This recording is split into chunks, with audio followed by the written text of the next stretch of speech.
I'll put this one on real quick. We'll take questions. We'll probably have you stand right here. Yeah, you can go closer. Yeah, here. Yeah.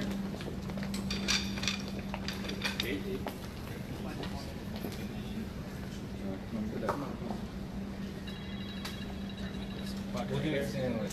Yeah, for sure.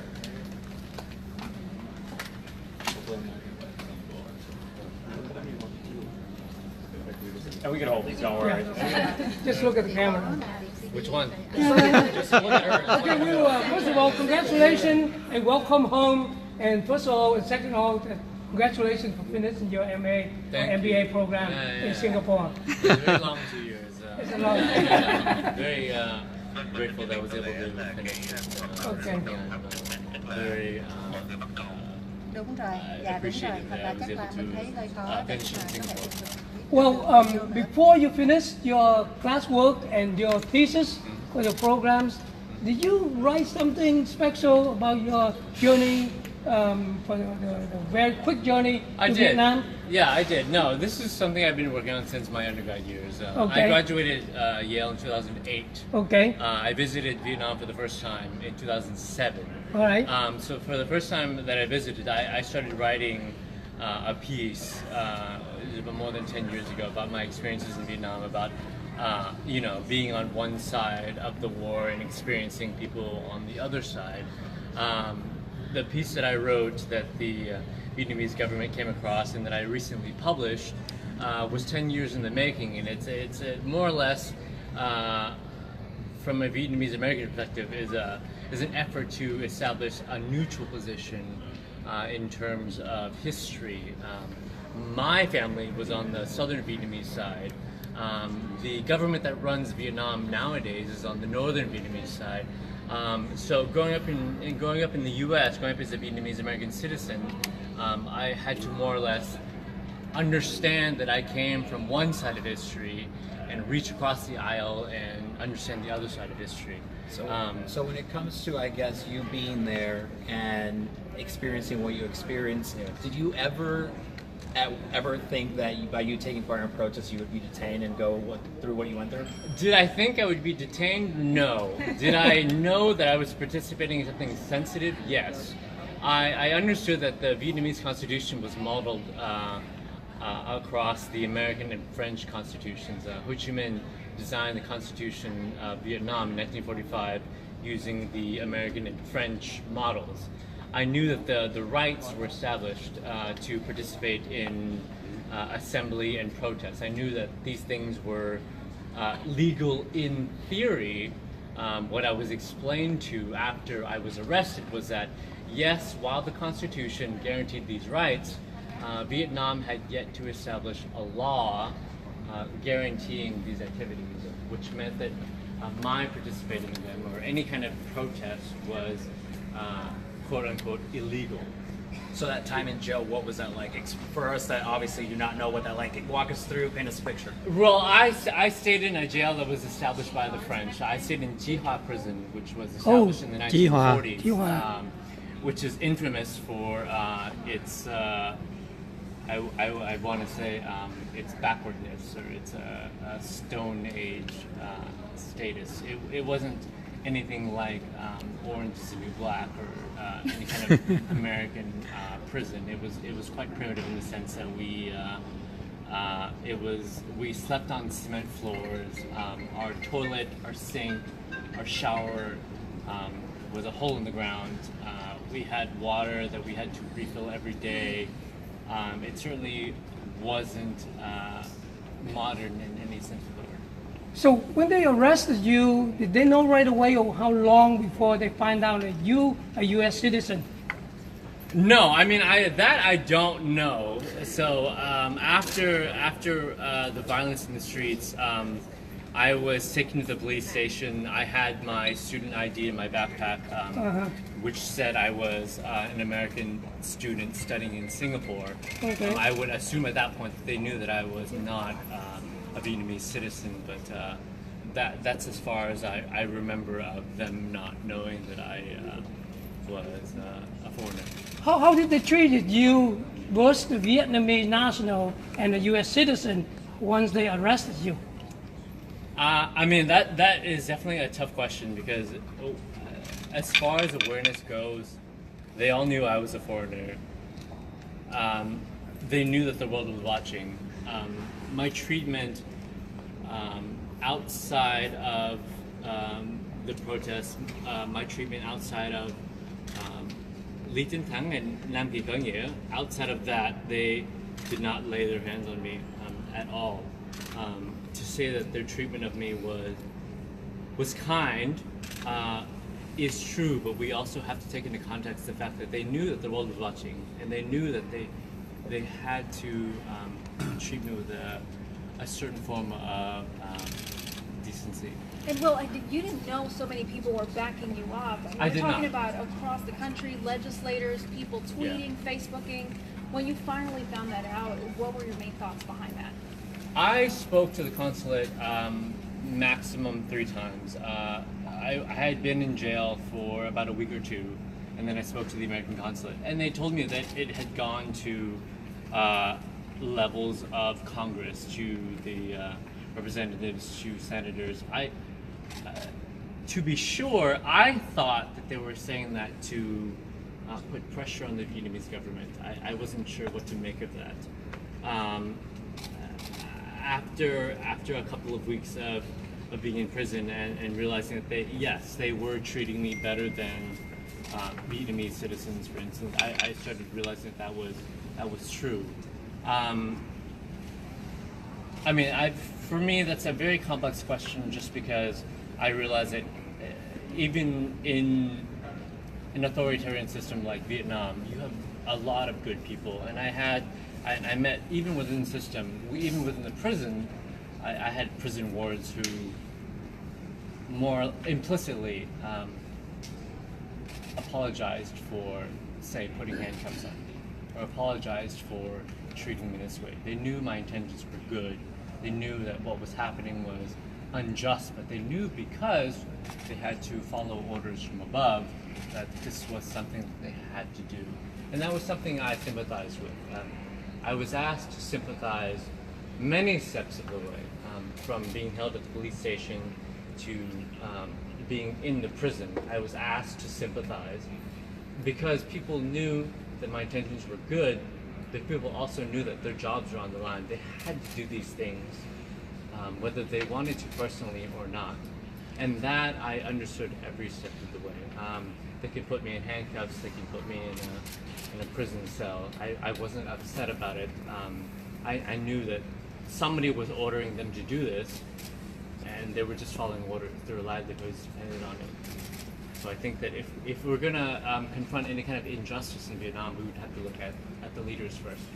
And let me have a quick question, Will. Let me have your thought about the first time you step on the U.S. soil when you come back from Vietnam, and second, are you now the same Will before June 10 when you got arrested by the government? That's difficult to say. The first time I stepped on Vietnamese soil was in L.A. I flew to Chicago through L.A. And when I stepped off the plane, I had a random Vietnamese American recognize me as the protester who was arrested in Vietnam, which was surprising for me, just because I was still getting used to the fact that people knew that I had been arrested in Vietnam. As far as impression goes, that surprises me as much then as it does now, just because I feel like my participating in that protest was not a big deal for me, but the fact that it blew up like this continually surprises me. I don't, I guess, understand or can soak in why it blew up the way it did. Well, this is going to be a sensitive question here. Was it true the foreign minister spokesperson keeps saying that they never touched you, no one even come close to you, and that you were arrested just like everyone else, but video and pictures have proved that you have bloody head and you were dragged away by 4 men. So can you clarify that? I mean, that is absolutely true. So I think this is something that the world Sorry, tilt a little bit this way. This is something the world. There we go. Sorry. This is something the world should know: is that the Vietnamese government, when it does oppress politically active citizens, it does so through indirect means. As in, it hires people, it hires thugs, or it hires indirect means to abuse people. So, for example, the people that took me into custody were plainclothes citizens.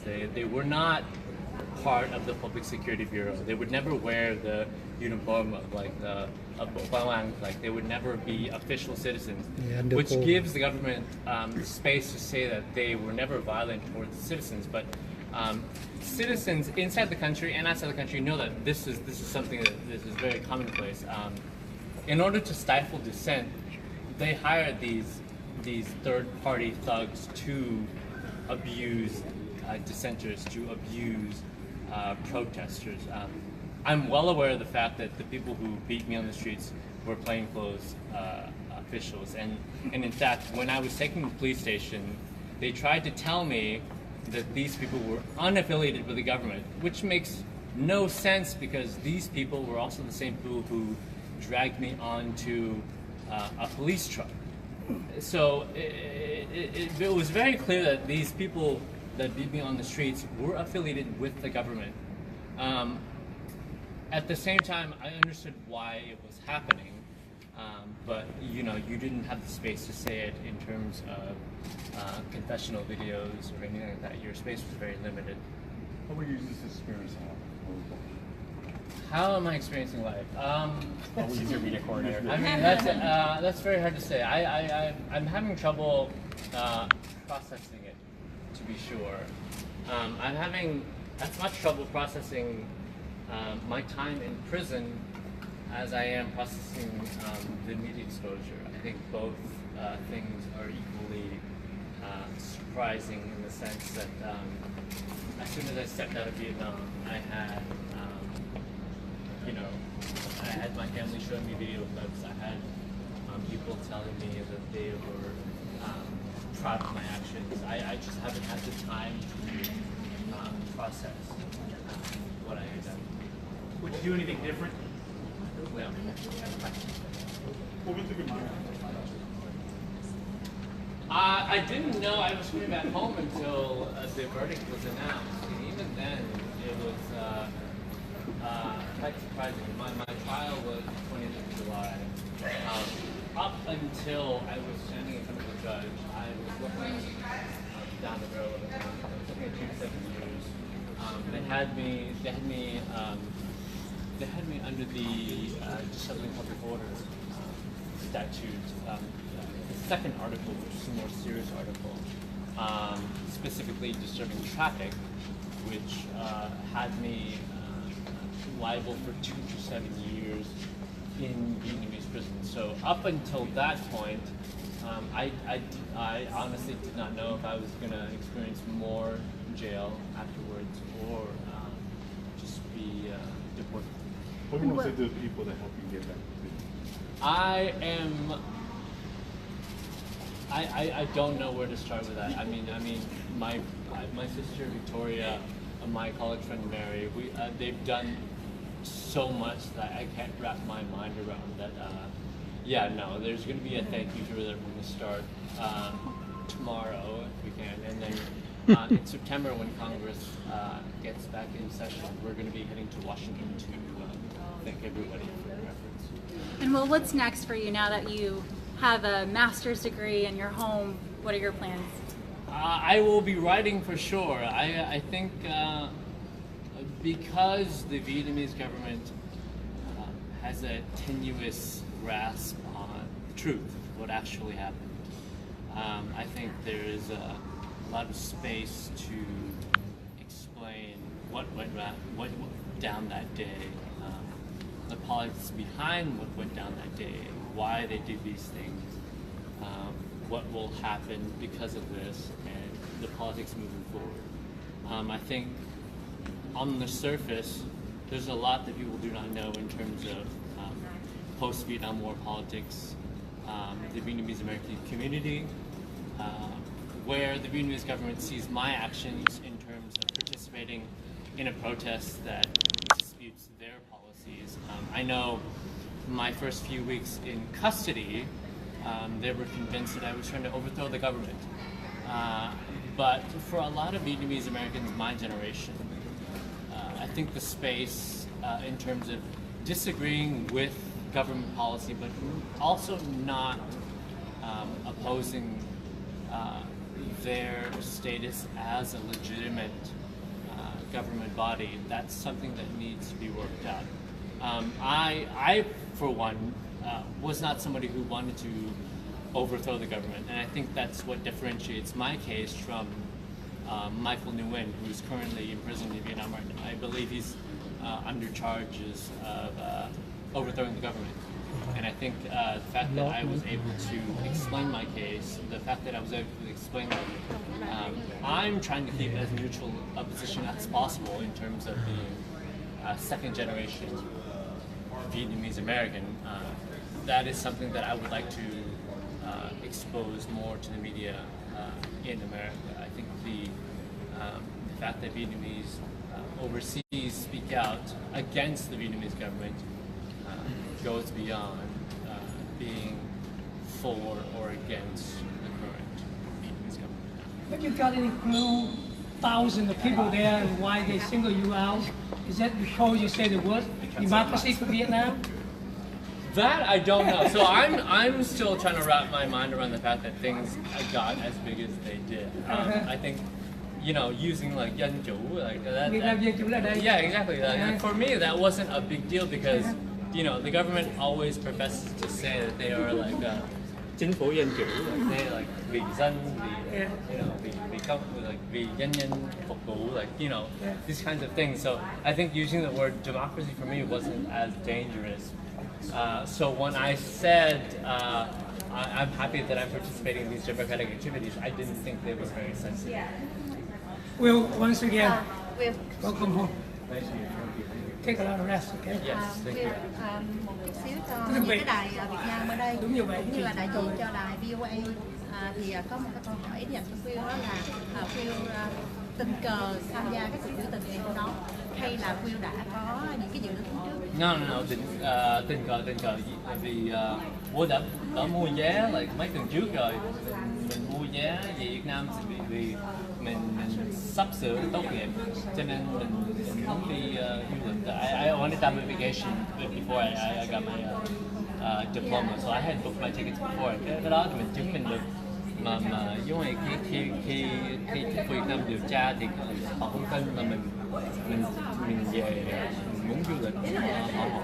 Họ có hỏi hoài là cái mục đích của mình về là cái gì mà họ không tin là mình chỉ muốn đi du lịch thôi.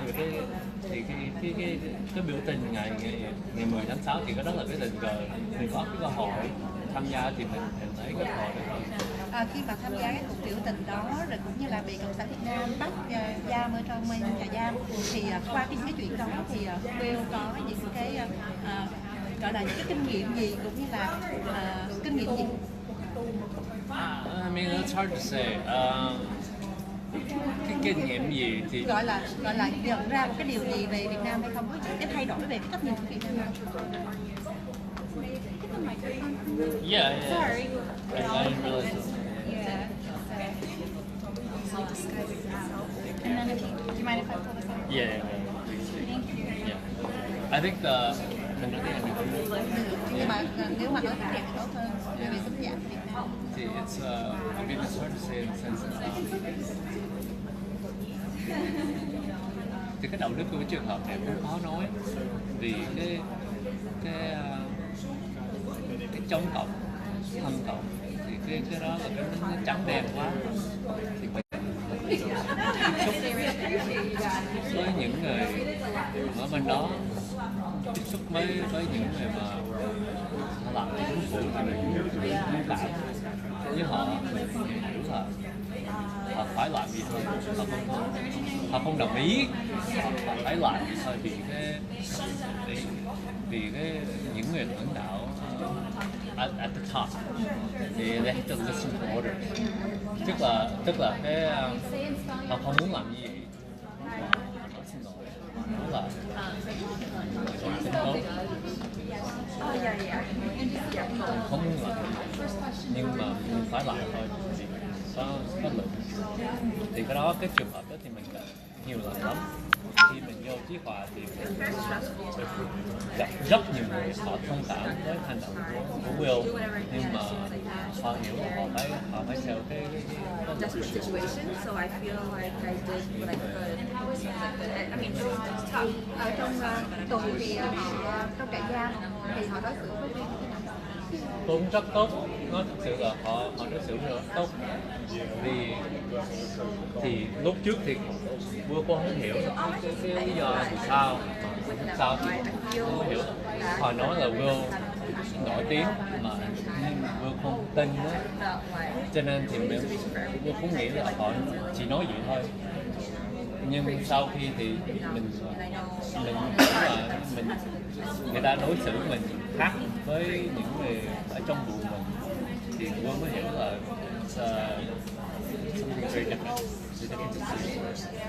cái sự khác biệt đó bởi vì Will là người có quốc tịch của Hoa Kỳ. Trong những người mà tham gia biểu tình ngày hôm đó, những người mà mang quốc tịch Việt Nam thì chắc chắn là họ bị đối xử khác. Sau này khi Will trở lại đây thì Will sẽ đọc những cái tin tức đối với những người mà của Việt Nam cũng tham gia biểu tình bên cạnh của Will ngày đó, thì có cái sự đối xử khác biệt rất là rõ ràng. Cái đó là chắc là do khi mà họ phát hiện ra Will là người mang quốc tịch của Hoa Kỳ, cũng như là báo chí của Hoa Kỳ đã lên tiếng rất nhiều, thì đó có cái sự đối xử khác biệt như vậy. Thì sau này khi mà tham gia biểu tình trong cái ngày hôm đó, cũng là lần đầu tiên Will tham gia biểu tình ở Việt Nam hay không, thì Will cảm nhận như thế nào đối với những người xung quanh, những người yêu nước bày tỏ cái lòng yêu nước của mình trong cái cuộc biểu tình ngày hôm đó, thì Will thấy những người đó như thế nào? Cái đó Will không có tính tới. Khi mình tham gia thì mình chỉ muốn giúp người thôi, mình không có tính tới người địa phương. Mình làm cái gì giúp được thì mình giúp thôi, chứ ngoài đó thì Will không có tính tới cái hậu quả, hoặc là mình bị bắt hay không thì người ta biểu tình thì mình làm cái gì giúp được thì mình giúp thôi, chứ Will không có tính ngoài đó. Nghĩa là Will chưa có lường trước được cái kết quả khi mà tham gia, phải không? Nhưng mà khi mà cái kết quả đã xảy ra với Will như vậy rồi, thì về tương lai sau này Will có đồng hành với những người yêu nước của Việt Nam nữa hay không? Đương nhiên là sẽ đồng hành nữa. Bây giờ thì cái trường hợp nó phức tạp hơn thì mình phải tính đến cái hậu quả tham gia thế nào. Mình muốn tham gia, bây giờ mình không biết tham gia thế nào. Nghĩa là bây giờ á, sau cái lần đầu tiên tình cờ tham gia trong cuộc biểu tình, thì bây giờ Will muốn tham gia thì Will phải có những cái dự tính kỹ lưỡng hơn để mà tránh cái kết quả đáng tiếc xảy ra, đúng không? Đúng rồi, thì cái đó thì mình phải tính trước nữa. Cái đó thì rất phức tạp, cái đó mình thì bây giờ không nói được. Cho chú hỏi Will cái này. Nhà nước Việt Nam nói Will mang về Việt Nam 1.700.000 đô la. Cái đó là tin tức giả, fake news. Cái đó là mọi người biết rồi, cái đó không ai tin được. Đúng rồi. Làm sao mà mình mang số tiền ở trong ba lô mình được? Tức là họ nói láo.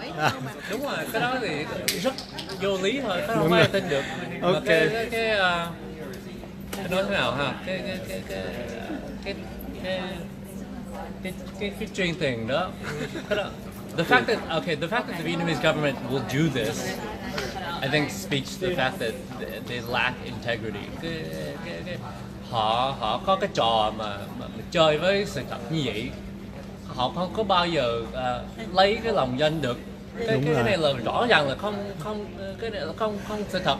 Mình làm như mà mình trả tiền những người biểu tình, cái đó là coi rẻ những người địa phương mà họ biểu tình đó. Cái đó. Rồi một câu hỏi cuối nè. Một câu hỏi cuối, đáng lý ra Will được thả trong vòng những cái giây phút đầu tiên, những cái tiếng đầu tiên. Sau khi mà bạn của Will vào đồn công an đóng phạt 700.000 đô la, họ nói là trong vòng 1 tiếng đồng hồ, 700.000 tiền Việt Nam, xin lỗi. Tức là bạn bè vô đó, họ hứa là sẽ đóng tiền phạt 700.000 đi, tiền Việt Nam, rồi họ sẽ thả ra trong vòng 1 tiếng đồng hồ. nhưng bạn bè chờ 2-3 tiếng thì họ vẫn chưa thả, thì hỏi công an thì công an nói là tại vì Will không nhận tội, không ký giấy nhận tội cho nên họ không thả. Đó thì đó là những người bạn nói. Will không biết cái lý do mà họ không chấp nhận mình chở trong cái sợ đó mấy tiếng mà họ không thả mình, thì Will con không biết cái lý do vì sao. Will có thể trả lời câu này nếu mà Will muốn, là trong cái video mà Will make cái confession đó là nhận tội đó. Cái đó là trả lời sau ha. Ok. Rồi, tôi cảm ơn Will. Cảm ơn Will đã tham gia trong cái cuộc trả lời phỏng vấn ngày hôm nay. Chắc chắn là chúng ta sẽ quay trở lại với Will với cộng đồng.